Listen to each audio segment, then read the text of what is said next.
Welcome back to Bloggin Good Food. I'm your host John. Today's recipe is a Mexican classic, Agua Fresca. It literally translates to fresh water, and that's exactly what it is. A refreshing drink made with fruit, water and a touch of sweetness. Perfect for those hot summer days. Agua Fresca comes in endless flavors, but watermelon is a true crowd pleaser. Let's get mixing. Ingredients: 5 cups chopped seedless watermelon, juice of 1 lime, 1/4 cup granulated sugar or honey agave nectar, 2 cups water. Watermelon prep. Safety first. Grab a sturdy knife and carefully cut your watermelon in half. Isn't that vibrant red color just beautiful? Summer in a fruit. Slicing and dicing. Now cut the watermelon half into quarters, then into bite-sized chunks.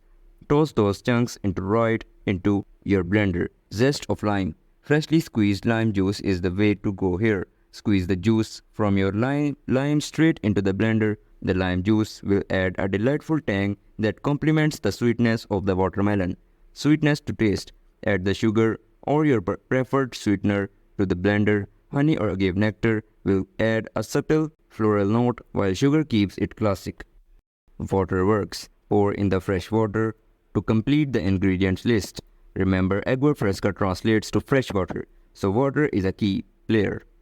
Blend on high. Crank up the blender to high speed and blend everything for about a minute until it's nice and smooth. Straining for perfection. We want a refreshing juice, not a smoothie, so grab a strainer, pour the watermelon mixture into the strainer and push the pulp around with a spoon to get out all that delicious juice. Time to shine. Our watermelon Agua Fresca is ready. Isn't that color stunning? This recipe makes about 6 to 8 servings, but feel free to double or triple it for a party. It's perfect for barbecues, pool parties or any summer get-together. This watermelon Agua Fresca is absolutely delicious and so refreshing. It is the perfect way to beat the summer heat and quench your thirst.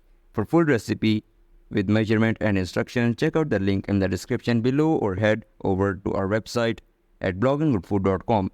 Don't forget to like this video and subscribe to Bloggin Good Food for more easy and tasty recipes that will keep you cool all summer long.